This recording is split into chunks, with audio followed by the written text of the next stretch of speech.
Alright, time to see how Shin gets out of this one. What's up, guys? That guy with a pencil here. Fun fact, I do mean to have it on me and keep it on me at all times. Another fun fact. The fact that there were any votes on the idea that Shin would perish at all in that poll, I'm convinced some of y'all just clicked just to mess with me. Me particularly. Because y'all know I make the polls. Y'all know sometimes I set y'all up. I put it where it's like an option that just makes absolute perfect sense depending on the series where it's from. And then options that's straight nonsense. But too many people. How many people was it in fact? I remember seeing the number of people say, "Oh, Shin's gonna get boomed," and I was like, "You gotta be joshing me, Buckaroo." But I ain't even gonna check. I just know it was more than 0. And that's what surprised me the most. Though I'll admit, there's one thing I do want to give praise to before I hop into chapter 216 Tunnel. There's one thing I do want to give praise to. It is the idea that Uzuki may actually sell the bag a little bit, and how, technically, there are actually a couple things I do want to give a little bit of praise to, a little bit of praise to. Last chapter 4, thanks to y'all reaching into the comments and being like, "Pencil Man, wait! We can cook with this." First things first, I want to give praise to the idea that the cut is going to be so clean on Shin because it's Sakamoto, or at least Uzukimoto, who's mimicking Sakamoto, that he's literally going to hold his head on instead of letting it pop off like we've seen the other characters do, and then they'll live. And that indirectly justifies the silliness of the guy being able to speak well after he was decapitated. Because we know the thing about Uzukimoto or Sakamoto cuts is that they are so clean, so fine, so perfect, that as long as your body parts stay attached, they can actually be pretty easily reattached. Now, of course, would the image of Shin simply holding his head after being decapitated be really, really silly? Yeah. Would I be shocked if that happened? Not really. But the other thing I want to give praise to, there was a moment in last week's review where I was like, oh, well, maybe, even if I don't like it for the tone breakiness of it all, maybe seeing Uzukimura line up and play golf was, retroactive characterization for Sakamoto. But then a lot of y'all really were like, wait a minute, Pencil Man, you gotta remember. Ultimately, Uzuki doesn't actually, absorb people as far as we know. We haven't gotten, a concrete explanation for his ability, but he essentially just makes a copy of what he thinks a person is like. So ultimately, since he had little to no context for Sakamoto as a person, heck, we didn't have much context for Sakamoto as a person other than the fact that he doesn't attack civilians, which is another big point that was brought up last chapter, and he actually does have, moral standings, stuff like that. He has morals and opinions that we just didn't really get to explore all too much. Uzukimura broke that in 2 ways. Number 1, he looked like he was going to attack citizens. Was he actually going to? But considering we know Uzuki has no regard for civilian life, it's very likely that was some Uzuki characterization shining through Uzukimura. The other thing was the golf. I keep forgetting, mainly because Alkmaar, I'm not saying that Alkmaar has just never felt viable as a threat, but, they've never really felt viable as a threat. Because, they always lose. They always lose or barely win. The only, solid, decent, meaty, hefty dub that Alkmaar has ever gotten was Hio, who was arguably nerfed by his environment and still took Kumanomi's arm anyway. But every other time, the Order, whenever they were not attacking our main cast, won. What's a genuinely, now I'm thinking about it, what is a single fight that Alkmaar or any of the Overwatch kids has ever won? That's not Uzukimura versus Sakamoto. I literally can't think of one. Gaku lost all his fights. Obviously, he has the one where he was taking over some other guy's body, but he lost that too. He lost the first encounter against Sakamoto. He lost the second encounter against Sakamoto. He lost against Nagamoto. He just took all L's. That's why we call him the Jogo of the verse. Then, Hodoma, he beat Shin. But he took so much extra damage and essentially collapsed afterwards. So if anything, that basically ended up in a draw. He didn't actually off Shin, because obviously you can't off Shin in this manga. Kumanomi gets whooped every single time she fights. Once again, she only has that double over Hio because of, environmental circumstances. I feel like if Hio was alone in a 1v1, he actually probably would have cooked her. Then, they aren't even Alkmaar kids, but both Club Jam and Carolina Reaper got washed. Uzuki's been washed numerous times, even when he's in real. So, that's the thing. I don't buy them as a viable threat, which is what makes me, in my head, once again, last week I had the dial, so we're going to turn up the characterization again. We're going to turn up the characterization, turn down the power scaling. There is the idea that Uzukimura started playing golf because ultimately, Uzuki is the lost child. That was referred to 2 chapters ago now. I believe the title of 214 was Lost Child. Because Uzuki is a lost child. He essentially never really had a normal childhood, wasn't really allowed to grow up normally, none of that. So what we see there is not characterization for Sakamoto, but Uzuki Mura. Or Uzuki himself. The idea that he still wants to play games. He's still a kid, essentially. He doesn't really have like a solid moral plan or standing or anything. That's why he was dumb enough to trash an entire fighter jet into his communications tower, absolutely bricking everything. So like, he's an idiot. It sounds so mean to say, but Uzuki's an idiot. He's dumb. He's not made that good material. Or at least in terms of like planning and stuff like that. So he's a kid. So of course, he had the idea of a game right up to it in golf, and then he played the game. So like, there we go. And of course, you pile that on with the whole idea that he doesn't really view Sakamoto as a person, just as this onslaught. Like, he essentially views Sakamoto how people in universe view Sakamoto. The idea that he's just this concept of execution. There's nothing else behind Sakamoto. There's no human being there. So of course, every single flare of humanity we see in Uzukimura, Sakamoto in Uzuki's body, or Uzuki using Sakamoto as a weapon, that's just Uzuki characterization. And I'll take that. So, last chapter, we're gonna rise it up a few notches. I still think Sakamotodays has a stakes problem and, like, a tone problem, but, like, we take what we can get. But, of course, enough talk about last chapter. Let's not waste more time. Let's hop right into chapter 216 of Sakamotodays, which is known as Tunnel. Alright.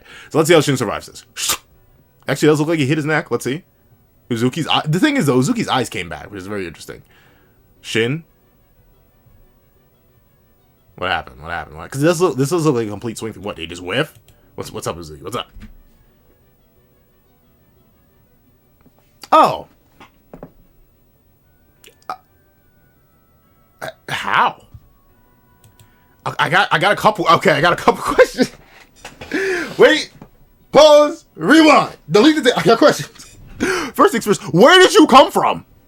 Were you just here the entire time? When? I don't know where you came from. Number 2, did I guess he just whiffed?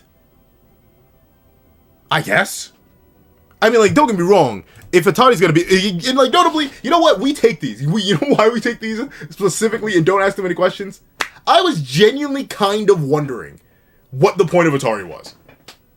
Like, once again, I do get it, like, a meta-narrative level. She was there, so they went into the prison so Shin could get 1,000,000 amps. But considering Shin had already gotten 1,000,000 amps, I was like, what is Atari even going to teach this man? But, if we're just going to use her own power to counteract Uzuki's power, you know, the whole probability manipulation thing, that's cool, I guess. But it does make me wonder, I guess Suzuki more just whiffed? Like, it looks like a clean slice and everything, but it didn't do anything, and Atari's here. Where did we last see? I guess she wasn't with our main crew. Like, how did she get here? Let's see. But there we go. So, once again, while her luck has run out, she can use Shin. But then again, I thought she said lucky items change every day. So, like, what is true about this game? Let me see. Squeeze right on. Let's see. Huh? Sorry? I'm glad I made it in time. What are you doing here? And how did you get here? Let's see. Wait, more importantly, how am I alive? It's almost as if this manga doesn't have real stakes, so I, the deuteragonist, can't die. And you know what? I still haven't. Well, actually, no, I did watch Scribble's video. That's the thing. I did watch Scribble's video. And he wasn't like, he's gotta cook. And like, and it's fine. Like, that's the thing. It's so hard, right? Because I don't want to give Sakamotodays more flack than I give other manga. Because whenever I'm reading a story, I'm always confident the main character's gonna win. The deuteragonist is gonna live. Like these things just happen. Alright, like, but it does feel extra with Sakamoto Days. I think it is because of the tone issue. I think it's not just the issue that Sakamoto Days has no stakes. Because very few stories out there, if you like do what we normally do nowadays, especially considering everyone's so heavily analysis based, since you are almost like pre-trained to look at everything meta-narratively, not just narratively, we always know the main character and the deuteragonist, or any of the main characters, likely aren't going to die. That's just not going to happen. But I think what other stories do in a way that's better than what Sakamoto Days does is it'll at least gaslight you into thinking there's stakes. Right? Like, they'll at least pretend there's a chance. And I guess that's what last chapter was, right? They were pretending. But that's the thing, with that middle goofy break in the middle of that chapter, it ripped me straight out. And I think that's what Sakamoto Days has. It knows what it wants to be, right? It wants to be a comedy action manga. That's kind of what Sakamoto Days is at its core. But it can do the stakes better. It can trick me more. I think that's the thing. I want Sakamoto Days to play with me and keep me engaged in the story. I don't blame a lot of people, because I saw in last week's comment section, I saw in Scrubble's comment section, there's a lot of people who are like, I still read Sakamoto Days because I love the action, I love the artwork, I love the characters, but it just feels vapid. empty. Like nothing really will happen. And every time something does happen, it'll either be immediately undone or negated in some way. Uzuki's Fancy World, right? It lasted 2 chapters. Now, in most of it, in a big point that Screw pointed out, that didn't really click with me, and why I think I was so, like, either A, this isn't gonna matter, or B, I don't really care.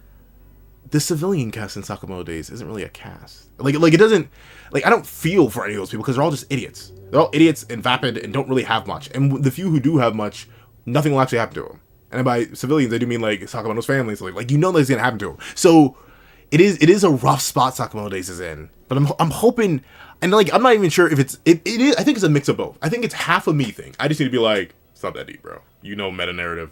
I appreciate the narrative that's happening, appreciate the characters, appreciate the action. And it's also a little bit of Suzuki Sensei themselves being like, okay, let me actually pretend there are stakes. Let's see. Squeeze. Wait, no, what did I just do? Wait, please. I didn't mean to do that. Be gone. Let's see. I'm glad I made it on time. Where's your nose? Let's see. Is that meant to be your nose? No, that's right here. Let's see. What are you doing here? Wait, more importantly. I do like, I do like the muttering, I'll admit. But I don't think it works as well with Uzuki.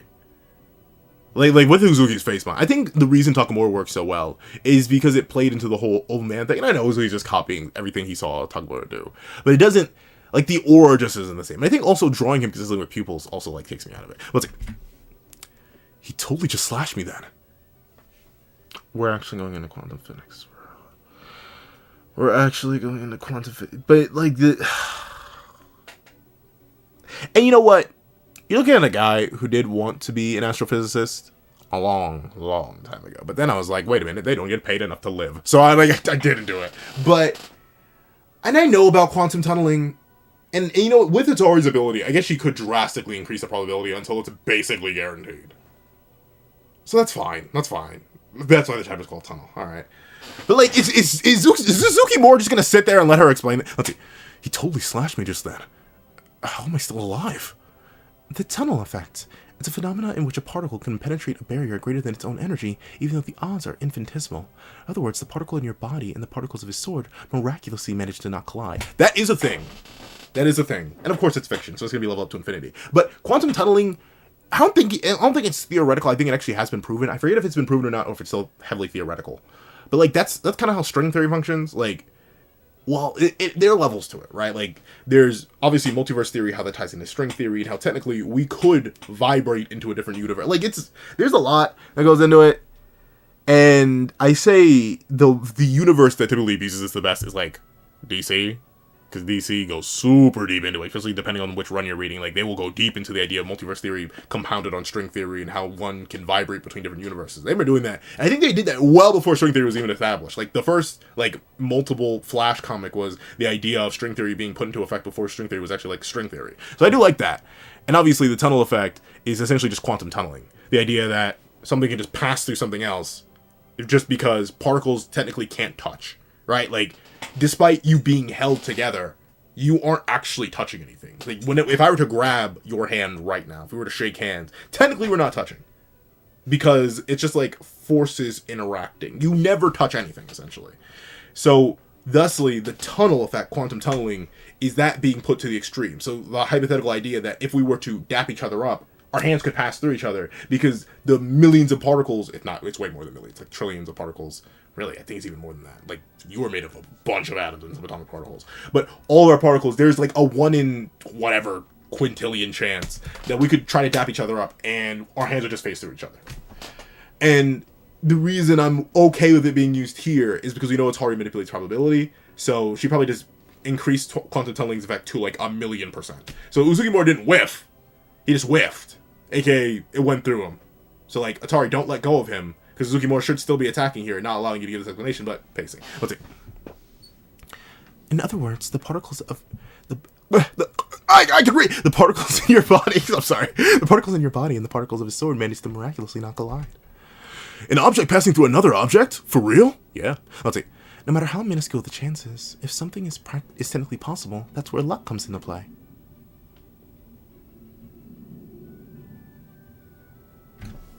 You said you were out. That, like...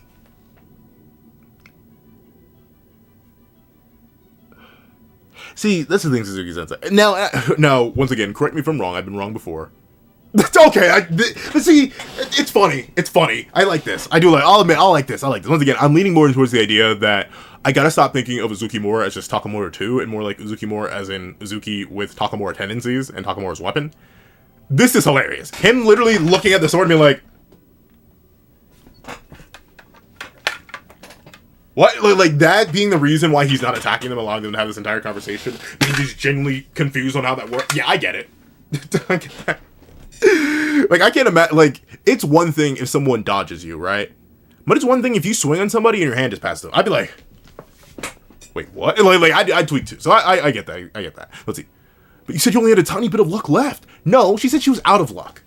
I'm not, Suzuki-sensei, correct me if I'm wrong, y'all, in the comments, but I'm pretty sure, if I were to go back, she was out of luck. That was the whole reason she needed Shin as a lucky item, right? Because she herself was out of luck. But now she's saying, now Shin is saying, I thought you only had a tiny bit of luck left. And she said, and now she's saying, and I just used that last tiny bit. I'm pretty sure you were already out. And once again, the tunnel effect, quantum tunneling, that's a crazy amount to overlap. Typically, we use like hands because they're big, massive things that we can like actually conceptualize. But quantum tunneling, the reason it's so hard to prove, I'm not sure if it has been proven at all, is because it can happen with, like, particles. You are composed of millions, if not billions, if not trillions, if not duodecillions of particles. So for quantum tunneling to actually happen, it would have to happen numerous times over. So just a tiny bit of luck, allowing for infinity and beyond, kind of doesn't make sense. But let's see. Let's let Suzuki-sensei cook. But you said you only had a tiny bit of luck left. And I just used that last tiny bit. Which is why I'm sorry about this, Shin. But...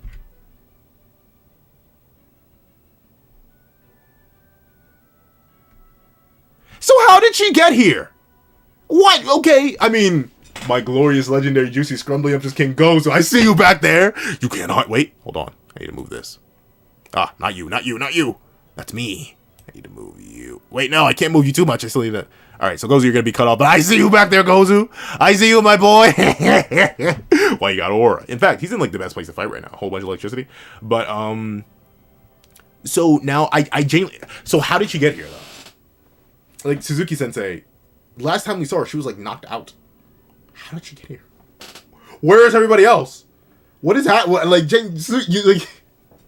Like, I think Suzuki-sensei's method of planning is, like, it's a weekly manga they won't remember, and if I throw enough cool stuff at them, they won't think about it. Sorry, Suzuki-sensei. My whole thing is overthinking everything. And this isn't even overthinking. How did she get here? Where did they come from? Unironically, them being here makes more sense than her being here. Because at least we know they're presumably tracking Uzuki. I'm guessing Uzuki took the fighter jet because he was very, very impatient. But they were presumably all going to come to this location. How on earth did, one, Atari know where Shin was, and two, catch up before Kintaka did? Before Heisuke? Maybe they're going to be here. You know what? Let me wait.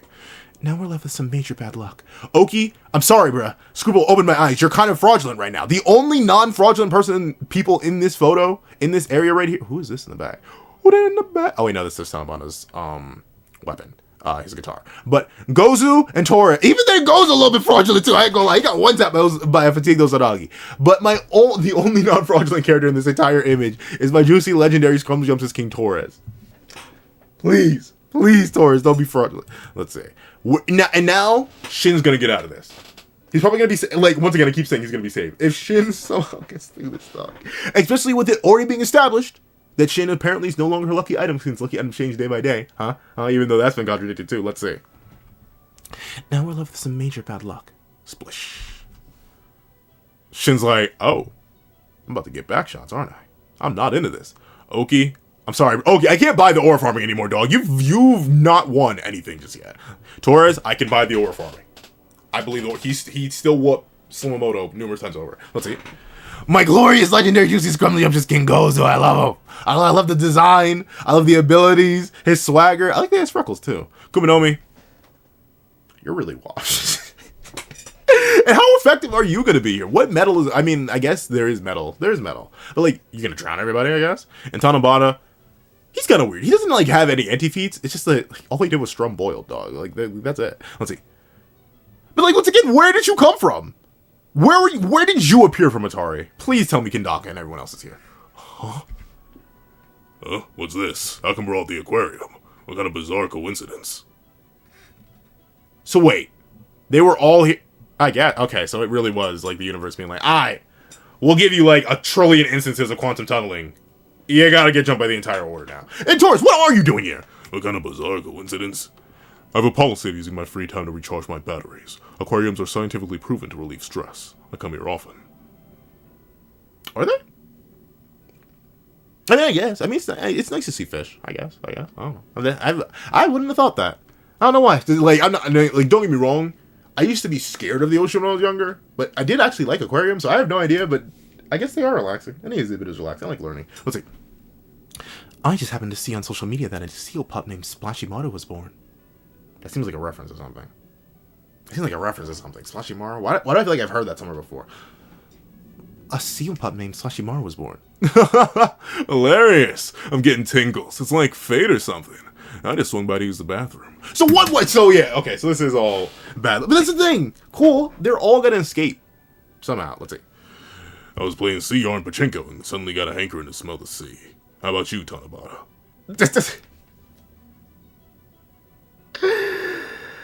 You know what? Taurus never changed, dog. Taurus never changed. Taurus never changed. Oh, is this Nagamo? I'm guessing this is Nagamo, right? He's not talking. Let me see. Let's see. Oh, never mind. Okay, no, this is still Tanabata. Let's see. No reason. I just planned on visiting the aquarium today a while back. Did I really need a special reason to visit the aquarium? I don't get it. When I get home, I'll write a song about this feeling. But you know what? I'm not a songwriter, but I do get moments of like yapspiration. And then you may be like, Pencil, what? It's when I have like a spontaneous motivation to yap, but I'm not anywhere near my yapping setup. Like sometimes I'll be like going somewhere or at some place, I'll be like, that's a video idea. And that's why I always have my phone on me. Like I'll throw it in the notes app, I'll throw it in Google Doc, and I'll be like, I have like 50 different, not 50. Why does that do that? I have like 25 different videos that are just there, preloaded. Like there's titles that I know I have like the full concept for that I just haven't bothered to write. But I get that. Sometimes you just have that motivation, and then you get the feeling where like, oh, my brain, I see a vision. Let's see. So, what's going on here? So wait a sec. So that just hit me. None of you had context about what was happening. Uzuki didn't tell anybody. What? See, like this manga's so goofy, though. Let's see. Seriously? This is major bad luck. The situation's already dire. There's clearly no escape. What now? Oh no. I wonder if our Deuteragonist Shin is going to take any permanent or lethal damage and or get jumped to oblivion and beyond. Let's see. What does it matter? Oh, never mind. What does it matter? We've already decided to kill these guys on sight. Kuminomi, you are also in the water. Somehow, someway, Kunonomi's about to get viciously violated. I can feel it in my bones. Like there is. So I'm gonna turn this page or the page after that, and Kunonomi's gonna get like neck slammed or something. I promise you, something of that caliber is about to occur.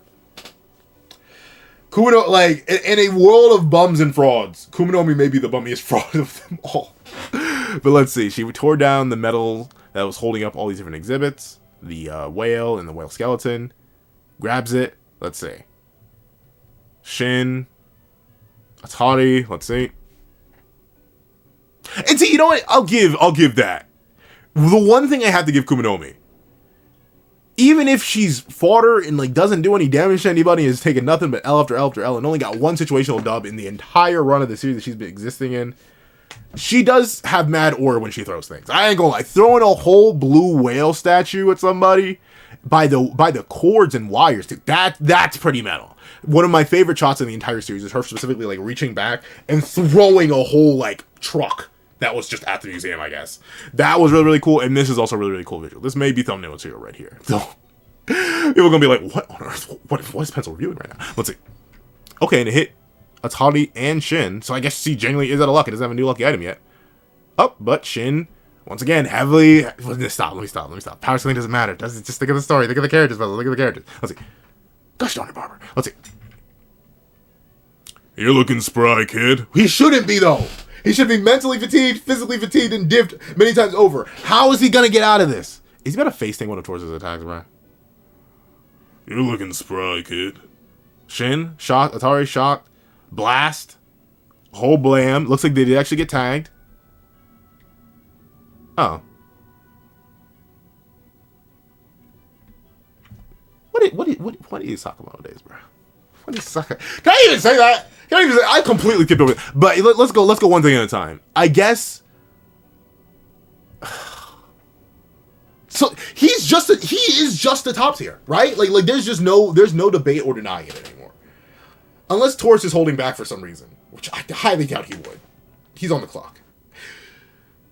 Well, actually, no, we've seen him hold back on the clock. So maybe he was holding back. But, like, we've seen Taurus tear through, like, metal signs and poles and stuff like that before.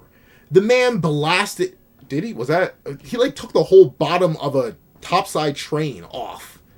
But Shin face tanked an entire air blast at point blank range and partially blocked some of it with this sign, which didn't break under the pressure. Like, I'm not saying power scaling is the core and crux of your narrative, even if you do have a story that is heavily based around power scaling. I'm not saying that's the case. But, like, man, how to just slaughter Stakes 101. Let's see. Ugh! Shin! Slaughter me, please! What? I'm not into that. Let's see. You're caught in the crossfires of my bad luck. Where is everyone else? How did you get here, Atari? Let's see. You're caught in the crossfires of my bad luck. If I die, there's a chance that you might live. A chance? Or that could do absolutely nothing. You saved me, so now I want to save you. What so legitimately? Why? Like, what? Let's see. That ain't my... Oh, okay. Shouldn't gonna... Okay, please tell me someone shows up. Like, I swear, I've been saying this for like 5 chapters now. Please tell me someone shows up. So I want to save you. That ain't my problem. I made a promise to Mr. Sakamoto that I'd protect everyone until he's back. Besides, Atari, you got it all wrong. Huh? You gotta make your own luck to survive in this world. Shin. Alright, you are. Alright, you are. And by luck, you mean plot armor, huh? Huh? You gotta make your own deuteragonist in this world, huh? Let's see. Because he's somehow gonna live. He's gonna make it out of this. We'll see. You gotta make your own luck to survive in this world. See, like, this should be maximum aura. And, like, this... like, it's fine. It's fine. Like, he's just a deuteragonist. Deuteragonists don't die. But the whole order? The whole order, dog! The whole order plus Suzukimura. But, like, what? How? Let's see. Please tell me something shows up. Your situation was already hopeless. Even your luck has abandoned you. How do you think a worm like you has any chance of survival? Wait a sec. There is one way to get out of this. See, like, I'll be honest.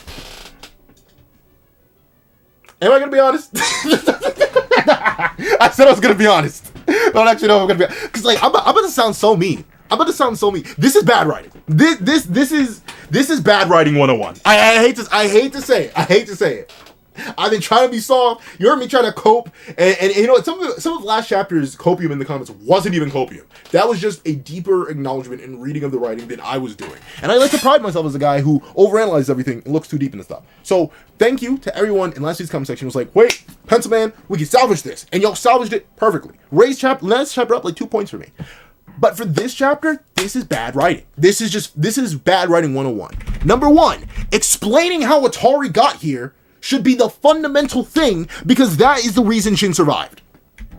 Like, sure, we can say quantum tunneling all we want, but that's bad writing 101. If you're going to save our deuteragonist from certain death from our main antagonist, there has to be a good reason, or at least some form of explanation. Atari, last we saw her, wasn't even conscious, I don't think. But she somehow managed to find him. You could say it's her luck, but remember, it was long established that she ran out of luck forever ago. That's why she needed Shin in the first place. And as we see, we're sticking to some parts of her luck being run out, because we had the whole various lucky items thing. Even though we've established that Heisuke's lucky item is Peisuke, and that's apparently still just a thing for whatever reason. So that's bad writing number 1. Shin surviving, not surprising, deuteragonist, meta-narrative plot armor, bada bing bada boom. We've had this discussion a million times. For Atari showing up, that's bad writing number 1. Number 2, I'll admit, Suzukimura being standing here, that could be a little case of bad writing. I'm not going to say it is, because we know Uzuki's an idiot. I hate to say it, he's not the sharpest spoon in the kitchen shed. He has a whole bunch of money, he has a whole bunch of resources, a whole bunch of power, a whole bunch of control, but he's kind of dumb.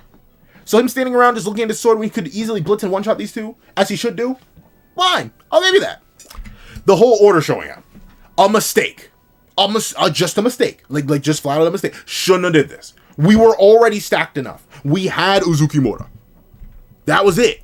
And you were already stretching the line thin, like so thin I can't even like show it with my fingers, thin, with how much you were stretching the bounds and realism and stakes of your story. How am I supposed to believe that this group is going to be a threat if they cannot one-shot a mentally fatigued, damaged, and guarding somebody else's Shin? Remember how I said Taurus is the only one who's not a fraud here? I take it back! Because not only did Kumanomi hit Shin with a whale, which should have done damage, but also Taurus point-blank blasts him and Shin just eats it and gets right back up. Same guy who no diffs Sakamoto 6 times over, by the way. Same guy. But I'm supposed to take this group seriously? They can't knock out. Would be one thing, because you aren't gonna kill your Deuteragnis. I ain't do that. I'll pay you the beans. You aren't gonna kill your Deuteragnis. But big, bodacious, round, booty, butt cheeks. They can't even knock him out. We have the strongest guy in the verse, and then a whole bunch of top tiers, and they can't take down one top tier. Shin's the strongest in the verse at this point.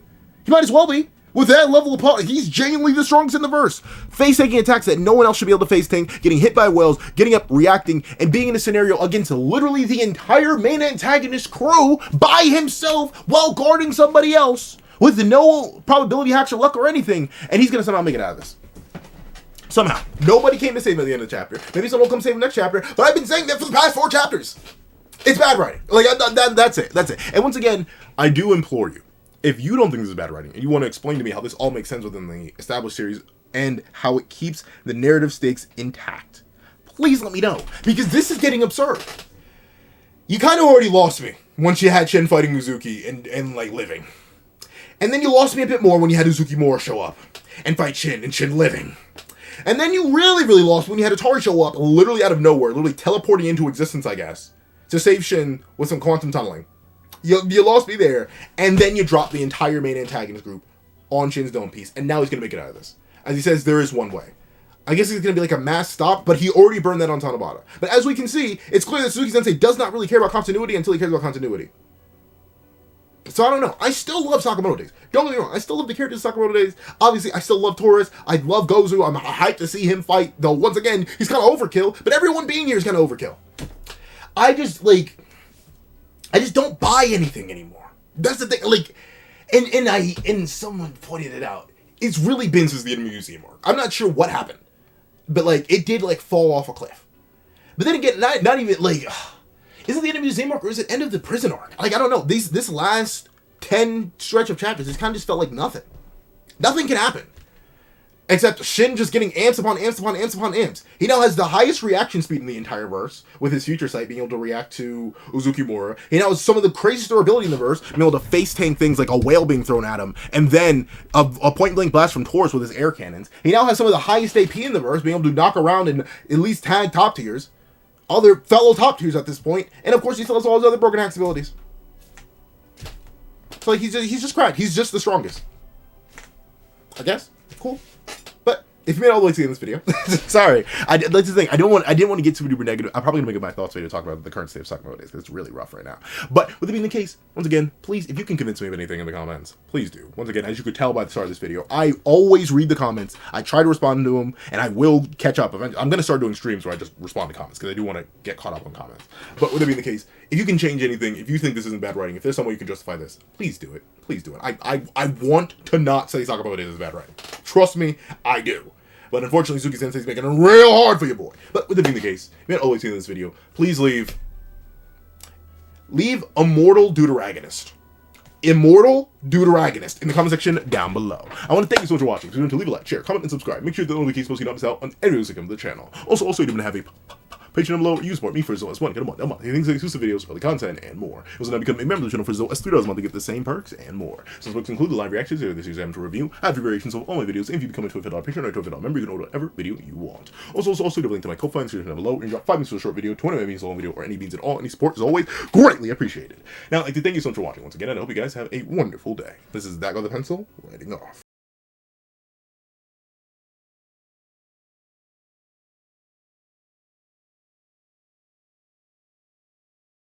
I'd like to give a thank you to our sketch tier members: Eternal Flame, Red Wolf 4765, Astro, Super Flame 0, Glacier XZ, Zera, Brandon Payne, J2MA, Guillaume, Buddha Ura, Alex Kenny, Yuki Ally, Enzo, Nevies97, Zachary Wilson, Azo2404, Planet Crone, Rye Rich, and G Prosper. Then, I'd like to give a thank you to our line art tier patrons: Sean, Midnight Lord 21, Kevin Encarnacion, Dreadzoen, and A+A. Then, I'd like to give a thank you to our Ink tier members: Austin Wimberly, A. Uchiha, and Shrimpo the Shrimp. Then, I'd like to give a thank you to our digital art tier members: J Warrior and AZ Void. Then, I'd like to give a thank you to our colored art tier patrons: Waki Munoz and Waki Munoz. And I think the final, Giga, Super Gargantuan, Legendary, Ultimate, and even further beyond thank you to our ultimate tier, That Guy with a Pencil tier patron,